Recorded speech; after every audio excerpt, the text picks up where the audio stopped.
আসসালামু আলাইকুম রহমতুল্লাহ। মিল আস সামাওয়াত ওয়া মিল আল আরদ ওয়া মিল ওয়া মা বাইনাহুমা মিন শাইইন বাদ। হে আমার মনিব, আকাশ ভরা প্রশংসা আপনার, জমিন ভরা প্রশংসা আপনার, এবং আকাশ ও জমিনের মাঝখানের শূন্যতা ভরপুর করা প্রশংসা।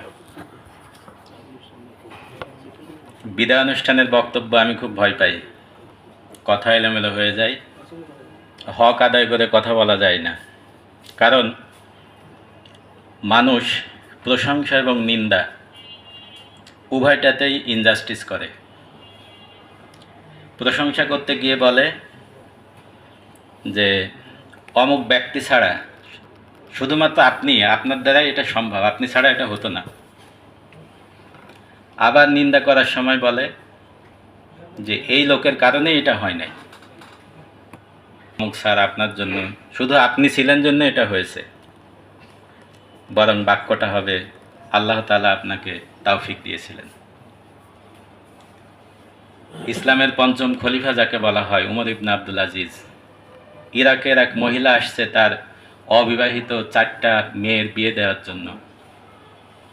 খলিফা চিরকুটের পাশে মেয়েদের নাম জিজ্ঞাসা করতেছে, প্রথম মেয়ের নাম কি? মহিলা নাম বলতেছে, খলিফা বরাদ্দ দিচ্ছেন, মহিলা বলছে আলহামদুলিল্লাহ। এভাবে 1, 2, 3, তৃতীয় মেয়ের নামের যখন বরাদ্দ দেয়া হলো, বরাদ্দগুলো একটু বেশি বেশি ছিল, মহিলা খুশি হয়ে বলতেছে হাইয়াক আল্লাহ, আল্লাহ আপনারে বাঁচায় রাখুক। লেখা বন্ধ হয়ে গেল। মহিলা অবাক হয়ে তাকালো যে খলিফা, আমার এক মেয়ে তো এখনও বাকি আছে।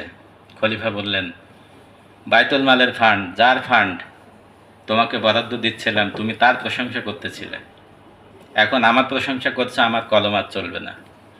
মহিলা অনেক কান্না করলো। খলিফা বললেন, আগের 3 মেয়েকে একটু বেশি বেশি করে দিয়েছি, ওখান থেকে বাড়তি অংশ নিয়ে 4র্থ মেয়ের বিবাহ সম্পন্ন করবে। এর নাম হলো ইসলাম। লিডারদের ব্যাপারে কথা বলা হয়েছে। বিদায় আমি শুরুতেই তার ব্যাপারে বলবো যে বিদায়ের সময় আমরা ভালো কথাগুলো বলবো শেখার জন্য। আর ইসলামের শিক্ষা হচ্ছে যে একজন মানুষের দোষ যদি থাকেও, দোষমুক্ত কেউ নেই, যেটুকু আছে সেটি পাবলিক না করা। একটি কথা জানার পর থেকে আমি খুব মুখে তালা দেওয়ার চেষ্টা করি, সেটি হচ্ছে যে তুমি যার দোষ মানুষের সামনে বর্ণনা করতেছ, এমন তো হতে পারে রাতের গভীরে সে তওবা করে তোমার থেকে আল্লাহর কাছে উঁচু কাতারে চলে গেছে। আল্লাহ যাকে মাফ করে দিয়েছে, তুমি কে তার দোষ বর্ণনা করার? লিডারের ব্যাপারে 2টি হাদিস আছে। আমরা যারা জুমার সালাতে যাই, অধিকাংশ সানি খুতবায় পড়া হয়। একটি হচ্ছে আল্লাহুম্মা ওয়াল্লি আলাইনা খিয়ারানা ওয়া আবিদ আন্না শিরারানা। হে আমার রব, আমাদেরকে এমন লিডার, এমন অভিভাবক দান করেন আমাদের মধ্যে যারা যোগ্যতা, চরিত্র, মেধা সব দিক থেকে উত্তম, আর আমাদের মধ্যে যারা দুষ্ট, নষ্ট, দুষ্কৃতিকারী তাদের আমাদের থেকে দূরে সরায় দেন। আর একটি দোয়া, আল্লাহুম্মা লা তুসাল্লিত আলাইনা মাল্লা ইয়ারহামুনা ওয়ালা ইয়াখাফুকা ফিনা, যে হে আল্লাহ, আমাদের উপরে এমন লিডার দিয়েন না যারা আমাদের উপরে দয়া পরবশ হবেন না, আর আমাদের ব্যাপারে সিদ্ধান্ত নিতে গিয়ে আপনাকে ভয় করবে না। মৌলিক কথা, আমার পথ চলার জন্য আমার সম্মানিত যে দায়িত্বভার গ্রহণ করতেছেন সেই স্যারের জন্য দিক নির্দেশনা, মুসলিম উম্মার জন্য যে স্যার বিদায় নিচ্ছেন, বড় পরিসরে যাচ্ছেন। আমি শুরুতে আল্লাহর যে প্রশংসা করেছি, নবী সাল্লাল্লাহু আলাইহি ওয়াসাল্লামের শেখানো যতগুলো প্রশংসার বাণী, তার মধ্যে ব্যক্তিগতভাবে আমি এটিকে সবচেয়ে বেশি ভালোবাসি। আকাশ ভরা প্রশংসা করেছি যে এবার আল্লাহ তাআলা মর্যাদাবান করেছেন। আমাকে করেছেন, স্যারকে করেছেন, অনেককে করেছেন। এভাবে পজিটিভ রেজাল্ট আমাদের জীবনেও অনেকবার আসেনি।